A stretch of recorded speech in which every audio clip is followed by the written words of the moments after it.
Assalamualaikum warahmatullahi wabarakatuh. Kembali lagi di Menyala Project Dapur Politik. Lagi-lagi saya sendiri karena partner saya, Bang Ardirio Hukum, sedang aktif dalam kegiatan politik, yakni menyambut pilkada serentak tanggal 27 November 2024 ya. Nah, beliau lagi berdinamika ya. Nah, tapi tetap di sini peran saya adalah membahas tentang berbagai macam hal mengenai politik yang sedang santer hari ini. Kemarin sesuai dengan prediksi yang sudah kita bicarakan bahwa kabinet dari Pak Prabowo Subianto adalah kabinet besar gitu. Dan terbukti ada 46 kementerian ya, dan sekitar 56 wakil menteri. Nah, jadi ini adalah kabinet yang besar pasca reformasi gitu. Di satu sisi juga optimisme muncul terhadap apa yang dibentuk oleh Pak Prabowo, tapi di sisi yang lain pesimisme, kritik itu juga muncul ya kan. Salah satunya mungkin dari teman-teman yang melihat besarnya kabinet yang dibangun oleh Pak Prabowo yang kemudian menimbulkan sebuah pertanyaan, dari mana duitnya gitu kan. Nah, tapi yang menarik adalah kemarin kalau teman-teman lihat para menteri-menteri ini semua diajak ke Akademi Militer di Magelang. Ya kan, ala-ala crash landing on you gitu kan. Jadi bajunya mungkin kalau teman-teman lihat baju-baju yang dipakai oleh menteri-menteri, terutama yang dipakai oleh abang kita, Bahlil Lahadalia, itu luar biasa ya. Tapi yang jelas ada hal menarik di situ, para menteri-menteri ini jauh dari kesan yang eksklusif. Mereka naik pesawat Hercules milik Angkatan Udara, dan uniknya adalah mereka naik dalam satu penerbangan yang sama. Ya, menteri-menteri naik dalam satu penerbangan yang sama, diikuti oleh wamennya, jadi ada 2 pesawat Hercules. Nah, ini menarik karena apa? Karena kalau teman-teman yang menjadi profesional di dunia kerja, mungkin jarang kita menemukan seorang CEO dengan COO dalam satu pesawat yang sama. Ya kan? Karena itu biasanya ada kebijakan dari perusahaan bahwa mereka adalah VVIP yang nggak boleh disatukan dalam satu pesawat. Kenapa? Karena kalau misalnya terjadi apa-apa, nah ada yang survive satu. Tapi enggak, menteri-menteri ini berarti mereka adalah replaceable ya. Jadi mereka bisa dapat diganti sewaktu-waktu gitu kan. Jadi mereka disatukan dalam satu pesawat. Kita tidak berharap ya bahwa pesawat Hercules jatuh di perjalanan, enggak. Cuma ini memperlihatkan bahwa Anda sebagai menteri itu juga nggak terlalu penting-penting amat gitu loh. Anda bisa kok digantikan. Kalau misalnya pesawat Anda jatuh, semua ini masih banyak orang-orang yang bersedia menjadi menteri gitu kan. Itu satu hal. Terus kemudian kalau teman-teman lihat, mereka datang ke Akademi Militer di Magelang, dari Jogja ke Akademi Militer, mereka tidak menggunakan 4Rider, hanya menggunakan bis umum, bis pariwisata gitu ya. Tapi tetap dikawal sih. Bis pariwisata, mereka duduk di bis pariwisata. Jadi saya membayangkan ini seperti halnya karya wisata ya sebenarnya. Jadi terkesan jauh dari kata eksklusif gitu. Cuma, nah begitu mereka sampai ke Akademi Militer, ternyata mereka glamping, bukan camping ya. Karena tendanya wah super eksklusif gitu ya. Itu kalau teman-teman yang punya pengalaman menjadi seorang pecinta alam itu kalian kalau mau maaf ya, BAB itu harus ngeduk dulu gitu. Itu enggak, itu kamar mandinya udah siap segala macem. Ya oke lah, terlepas dari itu. Cuma yang ditekankan oleh presiden terpilih adalah ini adalah military way gitu. Jadi bisa dikatakan ada hal-hal yang memang kita dapatkan dari nilai-nilai militer ya. Misalnya army readiness gitu. Jadi kesiapsiagaan tentara. Nah, jadi menteri-menteri ini digembleng dengan materi-materi nasionalisme untuk menunjukkan terkait dengan apa saja yang harus mereka kerjakan. Nah, ini menarik karena memang kalau kita katakan di era Presiden Jokowi dengan Presiden Prabowo tentu saja ada perbedaan. Orang kemarin berbicara bahwa wah nanti Pak Prabowo ini akan ada pengaruh dari Pak Jokowi dan lain-lain. Ternyata dengan adanya kegiatan-kegiatan military way yang sudah diselenggarakan itu menunjukkan bahwa ya ini adalah my own way, mungkin kata Pak Prabowo seperti itu ya. Jadi ini caranya Pak Prabowo sendiri. Dan itu menarik ya, teman-teman. Kalau teman-teman lihat banyak menteri-menteri yang di acara retreat ya, itu sangat enjoy dengan apa yang mereka lakukan di Akademi Militer. Nah, terutama mungkin menteri-menteri yang berlatar belakang militer seperti Mas Agus Harimurti Yudhoyono, terus kemudian Seskap kita Mayor Teddy, terus kemudian ada Pak Sugiono selaku Menteri Luar Negeri. Mereka mungkin sangat familiar dengan suasana Akademi Militer ya, Lembah Tidar dan sebagainya macamnya itu. yang mereka menganggap bahwa misalnya ya sepele lah gitu kan, mereka di tenda terus kemudian lari-larian kecil, senam itu sepele sekali gitu kan. Cuma coba teman-teman lihat seperti halnya Pak Airlangga Hartarto ya, dia pakai baju militer dengan perutnya yang besar itu gitu kan, itu kan sebuah keunikan tersendiri gitu kan.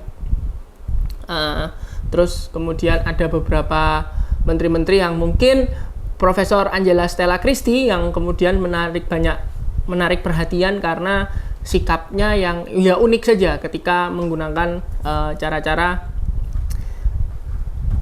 akademi militer ya, kemarin ketika Pak Prabowo memberikan pengarahan. Tapi itu cara yang menarik sih, itu menunjukkan cara yang menarik meskipun ada beberapa orang yang mempertanyakan kalau misalkan menteri-menteri dan wakil menteri itu diajak atas dasar pelatihan kepemimpinan, nah seharusnya kan mereka harusnya sudah punya nilai-nilai kepemimpinan gitu kan.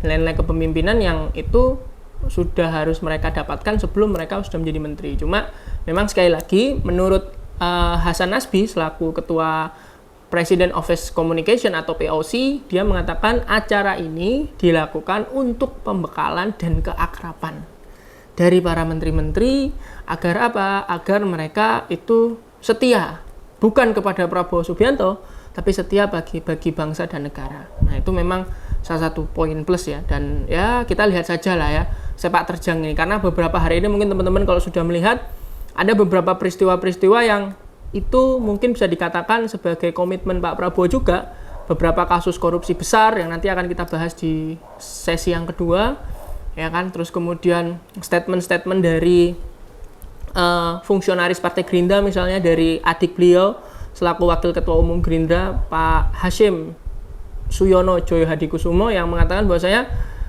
fokus dari pemerintahan Pak Prabowo adalah fokusnya adalah menangkap para orang-orang yang mengemplang pajak. Nah, ini kan yang selalu konsisten dibahas oleh Pak Prabowo sejak konvensi Partai Golkar tahun 2004 sampai sekarang, yang dia mengatakan bahwasanya ada kebocoran keuangan negara yang besar, terutama di industri-industri ekstraktif gitu kan.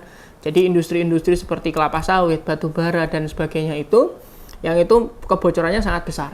Nah, ini menarik karena membedakan dengan Presiden Jokowi yang kemarin itu sangat concern terhadap kenaikan pajak, tapera dan lain-lain. Jadi dia menekankan pada pendapatan negara itu dari pajak. Sedangkan Pak Prabowo Subianto dia memiliki statement akan mendapatkan keuangan negara melalui kebocoran-kebocoran itu. Nah, kita lihat nih. Karena kalau kita katakan misalnya seperti adiknya beliau, Pak Hashim Suyono Joyo Hadikusumo adalah salah satu orang terkaya juga, ya, salah satu orang terkaya. Nah, bagaimana komitmen dari pemerintahan Presiden Prabowo Subianto ini dalam mengelola hal-hal yang berkaitan dengan pengemplangan pajak? Karena diproyeksikan kerugian negara pendapatan negara yang bisa diambil dari pajak itu adalah 300 hingga 400 triliun ya, atau sepertiga dari APBN kita yang jumlahnya 2.200 triliun. Itu salah satu poin yang kita tunggu ya. Jadi apakah memang benar-benar terwujud? Karena kalau hitungannya kata beberapa pakar seperti Pak Mahfud MD, Pak Abraham Samad, industri-industri ekstraktif ini di mana uangnya itu mengalami kebocoran, banyak uangnya yang tidak bisa yang itu keluar negeri segala macam itu.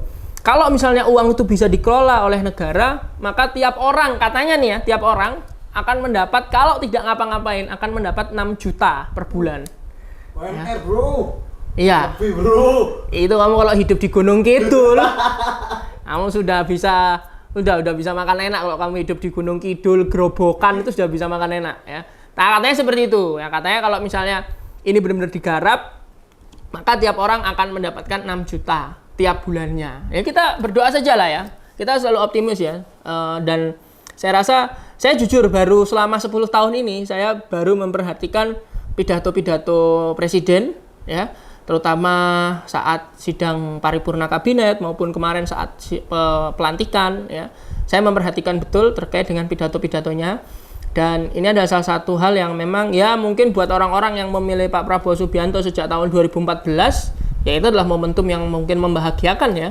Karena beliau adalah orang yang konsisten dan persisten menjadi seorang presiden penuh dengan lika-liku, mulai dari ikut konvensi Partai Golkar 2004, membentuk Partai Gerindra 2006, ikut dalam pertarungan pemilu 2009, menjadi wakil presiden dari Bu Mega kala 2014 kalah, 2019 kalah, 2024 kalah.